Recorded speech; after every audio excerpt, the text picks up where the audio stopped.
Hey, good evening, everybody. Good evening. How y'all doing? Uh, this is Ajay the African here on the African Speaks.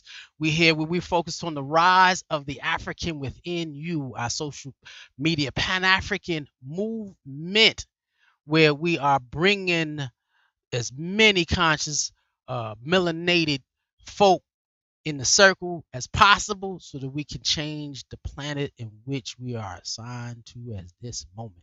Because I don't know if there are other ones or not. I just know the creator is infinite and anything's possible. But we're here right now.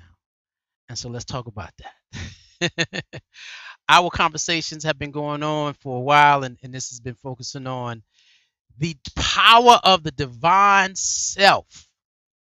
And hopefully, y'all been keeping up. The power of the divine self, because these chapters are literally piling up. The power of the divine self. And so we have gone through, and if you haven't, they're all on the YouTube page. I'm looking to see why isn't the YouTube page moving right now? Because it says it's streaming on the YouTube page. I just don't see it.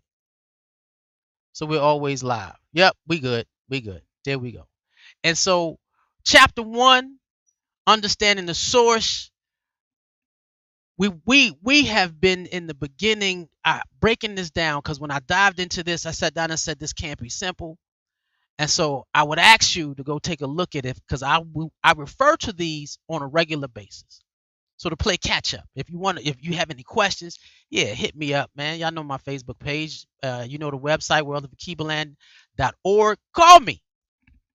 It's open. I'm not gonna put it on here, but if you want to find it, come get it. Let's talk.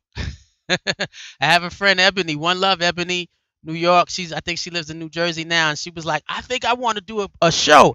And I saw her post that, and I was like, yo, let's talk about it, because there's so many things to talk about when it comes to us being who we are called to be. And so we dealt with the source in chapter 1, which is understanding the creator. How you ever want to define it. Not how you want to define it, however you want to name the creator. It's only one God. It's only one God. Right? Known by many names. Power is evident in the mysteries of the universe. Yeah, my people know where I'm getting that from. And then chapter 2, the atomic particle, where you can find the presence of God in all things. Presence of God is is right in here. Presence of God is in the pen. They're the atomic particle, meaning that the smallest thing that makes matter matter. Energy, the energy that moves the atom, is the presence and power of the creator. And it's in all things, and it's everywhere. It has no beginning, it has no end. It has consciousness. An atom, electron and proton and neutrons have consciousness. Proven. Science. And now, because we're in the internet age, you can Google it. And then we went into the experience of Maya. What happens when the harmony of the particle, the atomic particle, is in harmony, makes everything in balance. So what happens when you have a community that's based off of the same balance that the universe was created in? So we jump straight there. And then when you look at that community, that society, we used Kemet as the base of conversation, even though Kemet is literally one of the youngest civilizations at that time. Was one of the youngest civilizations at that time. Older than that was Kush. Kush just couldn't build their governmental processes fast as they did it in Kemet. But the Kemet was a transition. It's like the daughter of the parent. Kush was the parent, Kemet was the child. And a lot of people moved up into Kemet. And so it was a lot of diversity of Africans in Kemet. And then we went to the melanin, the gifts of the gods. You got to know who you are when you see yourself in the mirror. You got to understand this reflection and your introspection. Let's get it. And so that was powerful. I had a lot of people that caused a lot of chatter. And then from that point on, And see, we got down to the motherland connection. To have a people so powerful and God created the universe in pure harmony, what did the motherland look like? Nothing but pure harmony, full of abundance, live. We were eating live foods, pure power of a people. So the vibration, what type of people would be developed if they were in that type of experience? What type of people? That's the vibrations of the people. That's that next chapter, chapter 6, where all things flowed in and out. Creativity, knowledge, wisdom, understanding, it was all there. We understood that we lived in a religious universe. People have an issue with spirituality and religion. We lived in a religious universe, a universe that interconnected, it related to itself. And that's all religion is showing you how to relate to those around you, to nature and to God. In every, and we'll deal with this argument, but every people say, well, I'm not religious. I don't believe in religion. I believe in spirituality. Well, every spiritual discipline had religious practices. So you say Christianity is not the definition of Westernized Christianity is not the definition of religion. No. But you can choose an African spiritual culture and pick one for yourself. Vibrations of a people. Every tribe in the continent of Africa had traditions, heritage, cultures, which was deemed a religious way of life. They did it in and out. This is how we were able to create. It wasn't haphazard, where your spirituality is different than my spirituality. No. And then we went into chapter 8. What is that? 7? 8? Well, 7. The vocal utility. The vocal utility was powerful in terms of my experience of when I was getting the downloads. The strongest gift the Creator gave, other than your thoughts, was that vocal, to speak. We have that in existence. We are able to speak things into existence the same way the source has, the Most High, the Grand Divine. And then we have the secrets of the mystic temple, talking about this physical body in which we live in. The systems. The universe is created in systems, and so are we. Again, this is a short, quick recap. We are created the same way within a system. And that's why we are system, our body is systematically put together. We are God's mathematical genius. Everything is perfect, even in your imperfection. The systems within you function together to be a unified field of holding the energy which is and the wisdom which is you. So take a look at the secrets of the mystic temple. And then from there we dealt with, and that was like a part 2, with the rivers run deep. The information that is in your blood, the information that is locked in your DNA runs deep. Infinite knowledge and wisdom and understanding is in you, built in you. It came with you from out of the womb. But today we're going to talk about the flip side of that river of wisdom. And then you have chapter 10, where we were made this way. Look at, you can't be mad. We were made this way. We were made in the image of the Creator. One male, one female. And a lot of people like to put one ahead of the other. I don't do that. Even if we talk about it in my spiritual circles, I don't do that. Because I know better. My God did not create a man to be on this big blue ball by himself and be like, oh, I need to create you a mate. No. That's why there's 2 creation stories in the Bible. Man and woman was created in the image of divine entity, but being able to be physical to experience life. One male, one female. And we were created that way because when we come together, we truly experience the power of source where 2 or more gather. Then you have the hidden treasure. How everything about you is hidden right in front of you. Where there's nothing. The world is a facade that you didn't create anything. Oh. Everything that we live by in today's world was created by the culture, heritage, and traditions of our people. Period. There is nothing new under the sun at this particular time. Nothing. The 10 levels of consciousness. So in that space where you're fighting to get out and grabbing your treasures, it's just a roadmap to show you what could be your ultimate being when you're dealing with the power of the divine self. The low level consciousness is that slave mindset. The high level consciousness is that infinite cosmic being. And that's what this journey is about. And so we went from there to dealing with the Sankofa journey.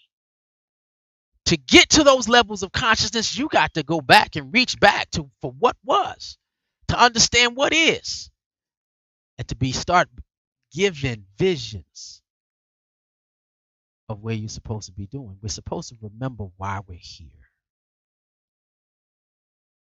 And so we went into the Sasa. We started talking about our now. The reality of Black people in which we live in today, where we are being woken. We are in a experience where we have now, after slavery, just like when we were first the only people on the planet, and then of course the use of man developed, and we came in knowledge, from truth. How did someone know to pick up a piece of ginger and what the properties in the ginger would do? It was built in us. Some things just happened. Some things just happened. Why? Because there was no interference from our relationship and connection with the Most High. But in our Sasa today, that's not where we are. However, we are given more access to information since slavery. And so you have a body of people waking up, becoming or embracing African culture, heritage, and spirituality. And so that led me in a lot of times when I'm doing these, I don't get the next chapter until I'm teaching the current chapter. And so right now, we're going into chapter 15, A Tale of Two Cities. And there's two parts to this one. It's two parts to this one. And so understanding the Tale of Two Cities is you have melanated and non-melanated. This is a straight up conversation, and it's as easy as black and white. This journey is virtually different for everybody in terms of how you go it. Black and white, melanated, non-melanated. And then within that, you might have individuals who are having separate types of journeys. However, we're not going to deal with these journeys as a individual basis. We'll get to that point. But on a larger basis, yeah, humanity, period, should be on a complete spiritual journey to find out who and whose we are and what we're here to do. Humanity, period. This is what it should be. This is what it isn't. And so some may sit down and tell you that there's a universal energy healing and this is all a melting pot. No, because everybody is not dealing with the right things that keep us from experiencing the grand divine. Or not even that, the divine self. Let's get there. The power of who you are. And so it doesn't matter. And so when they talk about color doesn't matter, Tale of Two Cities, I'm going to prove how much it does. And so in this place where you will find in our Sasa, in our now, our present day, you will find individuals claiming ancient technologies to get you to manifest this and manifest that, your energy beings. And, you know, they talk the rhetoric, but they don't truly, truly give you what it takes for you to walk through that door of understanding, knowledge, and wisdom. They don't. Where you get to clearly see yourself. And so what we're going to break down is, before we break down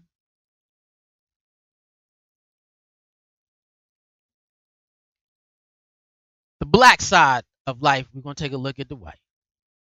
And I let you know that everybody likes to say that, oh, there's gray areas. No, it's black and white. There absolutely no gray area. And that's how hard you draw your line. There is no gray area. Two different cities. You can have we're individuals in the same life experience. But the cities or the universes that are us, our physical beings, are completely different what we go through internally and externally.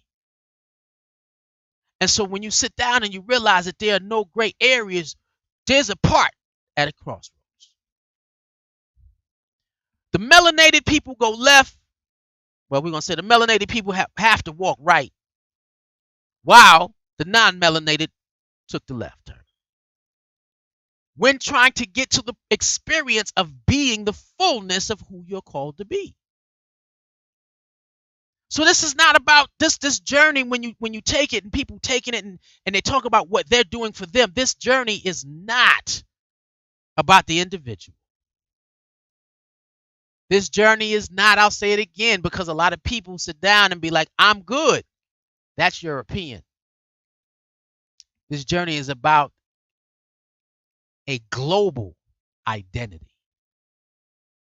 A global identity. And in that global identity, we say it doesn't matter where you go. The lighter you are when you travel, the level of respect you get all around the world. The darker you are, you catching problems. Even in the motherland, you catching problems. And so this is the process of the power of the divine self, and the process of getting there is dealing with the need for internal medicine. Like, Ajay? Yes, internal medicine. Because there are illnesses. There are illnesses in both beings that keep both beings from experiencing pure source. And we want to sit down, and I don't usually like talking about non-melanated, but you need to know. You need to see. You need to be aware of what's happening, because if you're in need of medicine, you can't go to a doctor that is based off of European science, knowledge, and wisdom, because it's the weakest of all societies. And I do believe in terms of when they're dealing with the issue of mental illness, yeah, everybody needs a psychiatrist or somebody to talk to, therapy. That mental illness is on the rise in our community. Suicides in our children is on the rise. But you got to be careful where you're sending your children.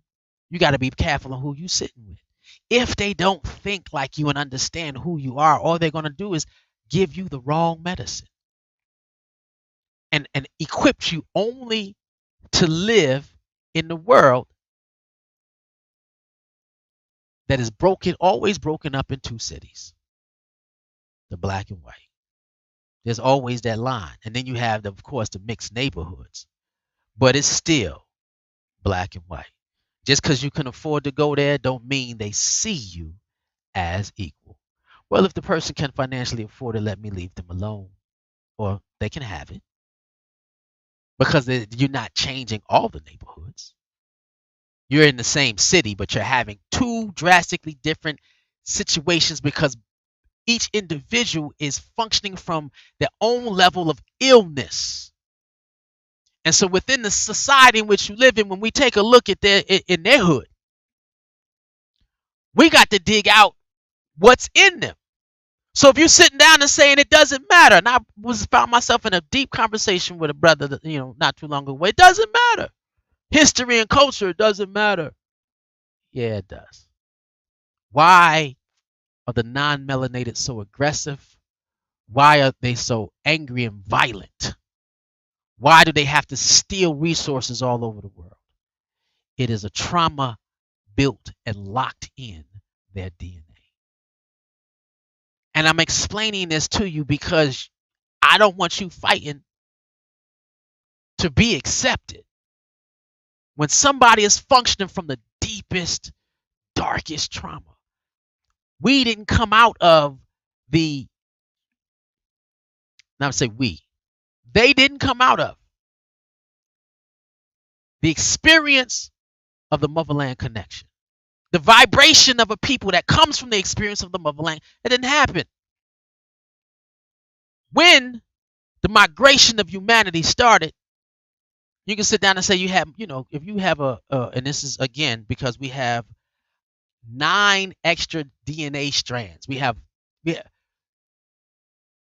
3 DNA strands more than the non-melanated. Non-melanated individuals have 6 DNA strands. We have 9. So we're able to produce more U's of man out of us. We can produce them. They cannot produce us. And so if we happen to have an albino child, that albino child couldn't live in Africa. They had to find colder weather, less sun. But then when you find less sun, what do you get? Less food, scarce. You fight for your resources. Now I need you to understand the environment in which you live, because if you get healing and you're not fighting against the atmosphere in which you live in, you ain't getting healing, and that's part 2. And so in that space, when they came back to the motherland, and we talk about this in Hidden Treasure, where they're coming into the continent of Africa, what they came across after living in hard and impoverished areas, they came across a superior family, a superior and deeper wisdom, a superior knowledge, better civilization and community. Communalism at its finest, where women had voices and say so, power just as much as the males. They were like, wait a minute. And it sparked something within them where it was a sense of inferiority. And they didn't want to, you can't have them believe in that, wait a minute, this is not what we believe. There is no way they are better than us. We need to take all their resources. Why? Because of where they came from. And so it was devised. Again, look at it. Where you're dealing with the Sasa. And I now, where they broke up the continent, the brutality of ignorance. Please look at last week's. Where we said we got to steal everything from them. Everything. Everything, and keep them from the experience in which they had, because we were born in that moment. We didn't have to walk through the door. We lived on the other side, where we were supreme conscious beings. So you have to create the ignorance of brutality in order to destroy that. And on top of that, one of the things that happened was they had to begin to create a life for themselves. Hence, the principles of white supremacy. We have to destroy them and place ourselves in their minds higher on the totem pole of humanity. If we are always going to have a subservient race, we need to be higher.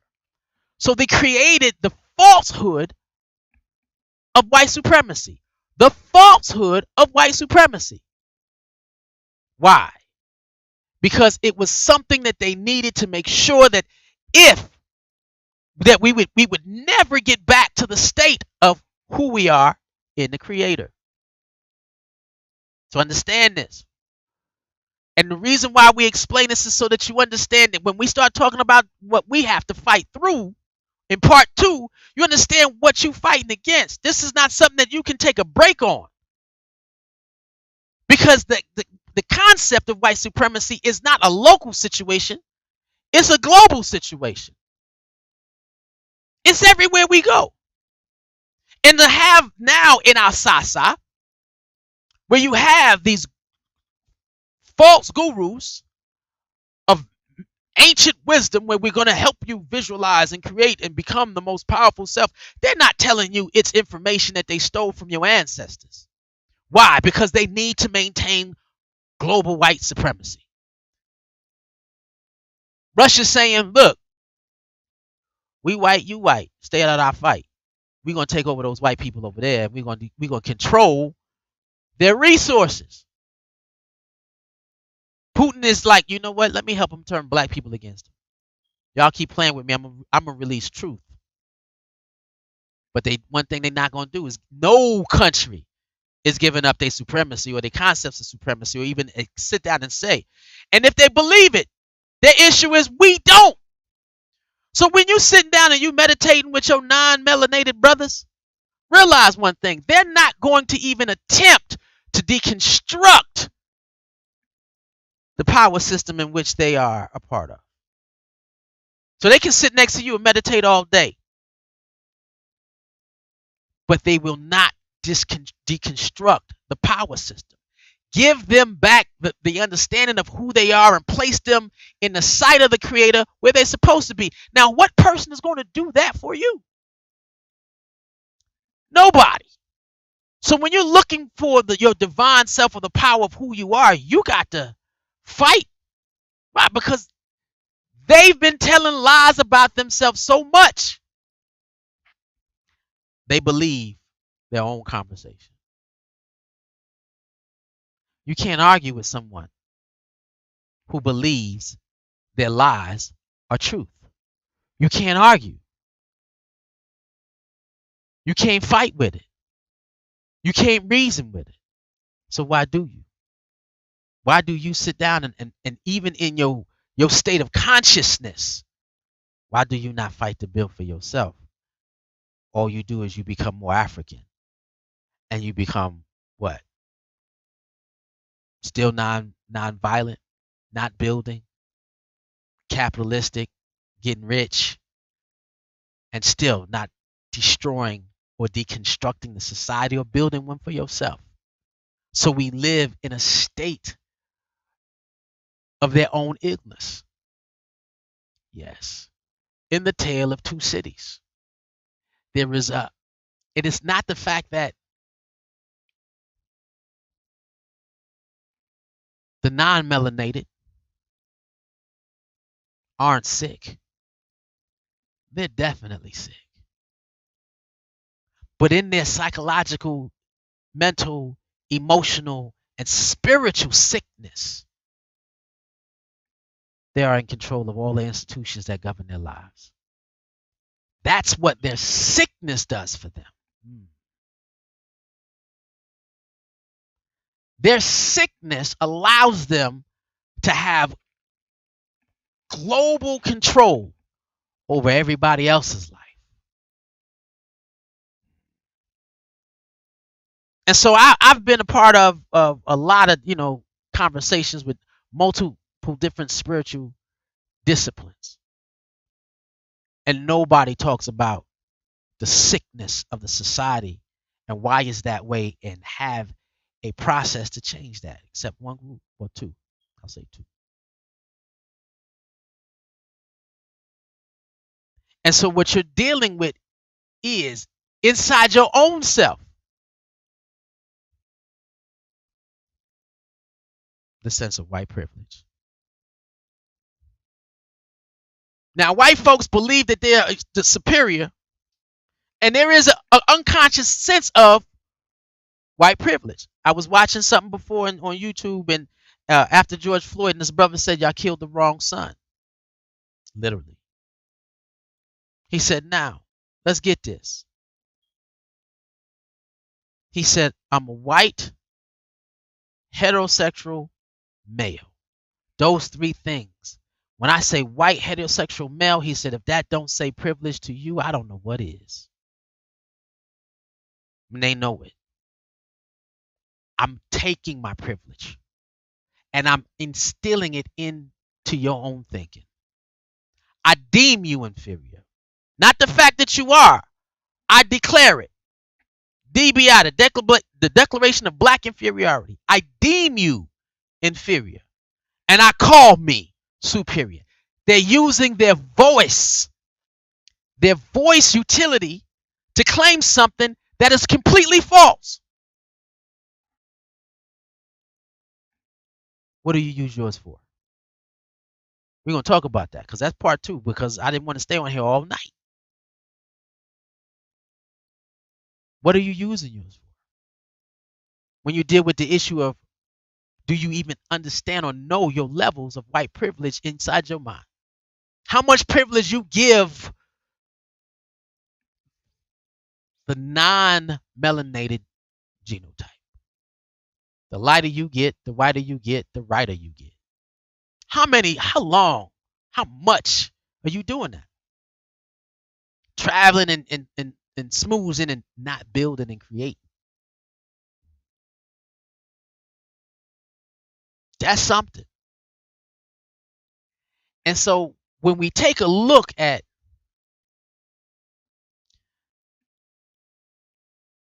the African within you, because if you haven't, we have individuals who will be spiritual and don't want to touch anything African. Why? Because anything African they still deem an inferior, and that's the power that they give to white privilege. They don't embrace it. But as you begin to walk down this path, because we said we in the side now, I had to build up the whole thing, chapter 15, all the way up to chapter 15. And so now that African walking down that road, that's the awakening coming up in you. Once you start doing that, and you because we have westernized Christianity all over the neighborhood. And there are versions of African versions, real pure African versions of Judaism, Christianity, that is slowly shedding off the concept of white privilege within our own minds. Now, we understand that this is the sickness that they hold, and we're not trying to change them. That's not our job. Our job is to understand what you're fighting against and what they put in you and what they put in themselves. If you don't understand this, then you won't understand your journey. If you don't understand the sickness, how are you going to know what healing looks like? And anything that shapes the issue of white privilege, it's the illness in which we live in. The school system, the judicial system, the health system. It's in everything. And if you're not moving toward counteracting that, you're not walking down the right path. For the first time, one love to my sister Yolanda. We was having a conversation with another family member who didn't care who Yeshua was. I said it matters. It matters to understand the cultural background of Yeshua, because you're on the same spiritual journey as Yeshua. And if you understand that who Yeshua was, then you can have a closer understanding of who you are. So when you start walking down this road to get to the source, y'all go back and look at these chapters. You start walking down this road to get to the source, you're going to come across the glimpses of the African within. You have to embrace it. People want to throw away Christianity as a whole. No, westernized Christianity you got to get rid of. But the African version of which Yeshua comes out of, and we just going to use the word Christianity because it wasn't, it was Judaism. But for the context of our sasa, we're going to use the language in which they use it, in which we use. Why? Because this is where they created it.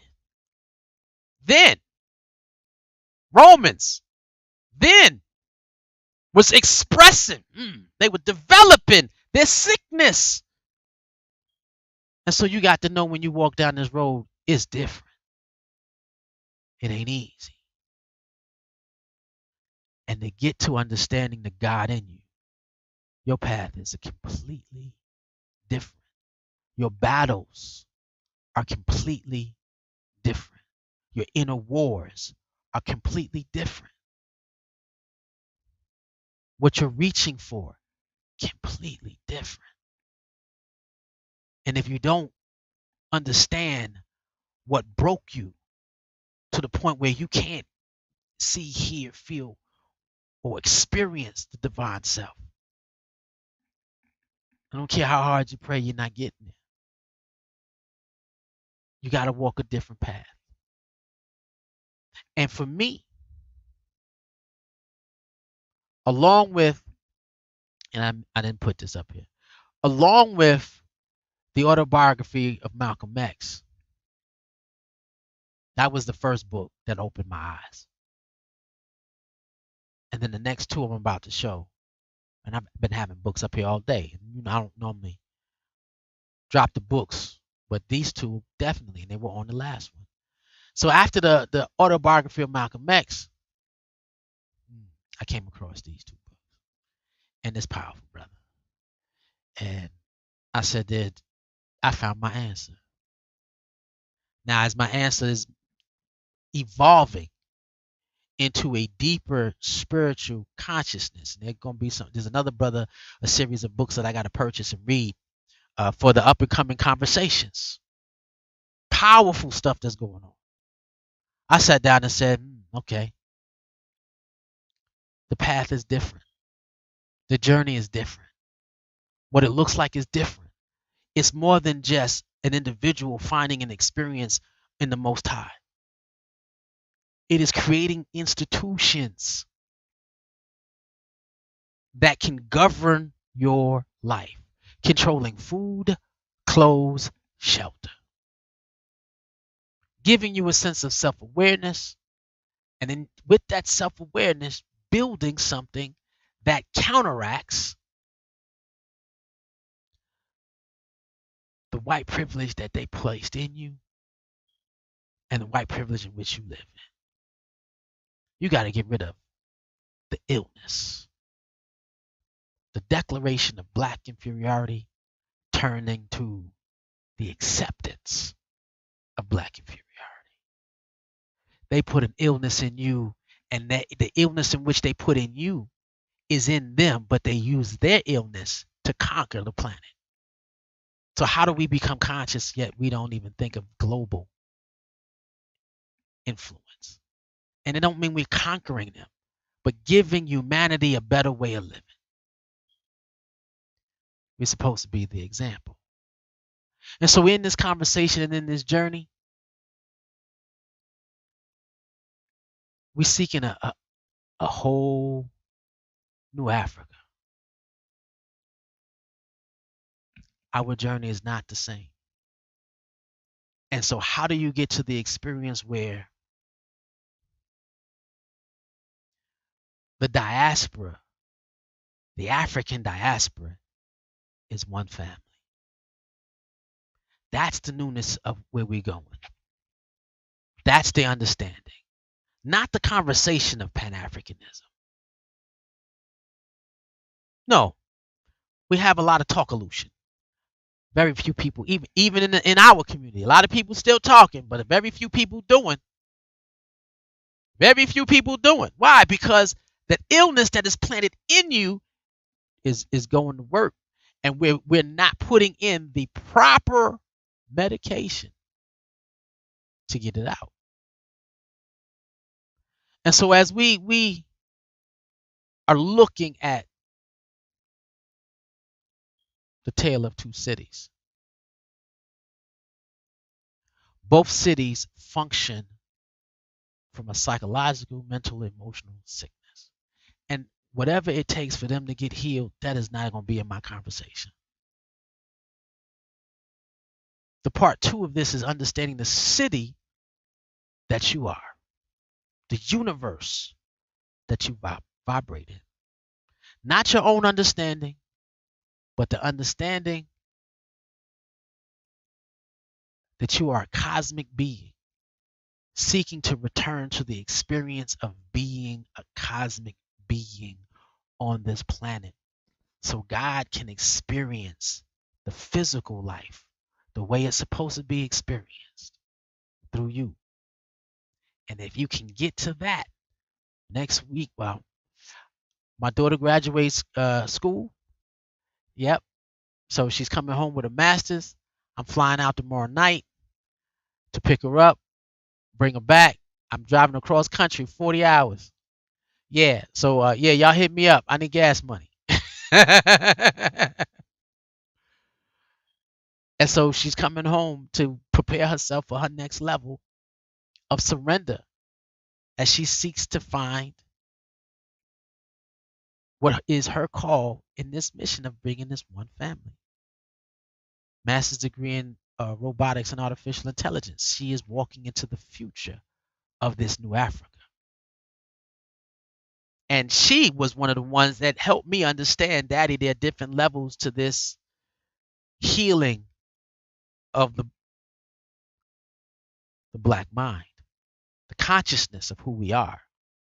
Daddy, I want you to understand the journey of the female, which helped me understand the brokenness of the male. So, brothers, Father's Day is coming up. Please don't focus on yourself. Understand your relationship to the sisters and how we are supposed to be their counterpart. And when I understood that journey and I had those conversations and understood it, I became a better man when I understood her journey. This is that new Africa. So next week we'll go deeper into the pain and the promise when we start dealing with our own medicine, the things that we need to heal and find a whole new city and exist in a global identity that reflects the power of the divine self. This is definitely that rise of the African. We're getting into the nitty gritty now, y'all. Chapter 16 and on is going to be popping. So y'all join and continue being a part of this journey. Don't stop. And if you have any questions, always hit me up and we can talk about it. I have people who agree and disagree. And I don't ever have them disagree for long. And so with that being said, yeah, know who you're fighting against and what you're fighting on the inside of you. So you know what to do with the outside, what's happening on the outside. We need these institutions of power that reflect not their sickness within us, but definitely the healing of us walking through that door where we are completely self-aware. And when we experience that, yeah, we definitely going to see the rise of the African. With that being said, one love.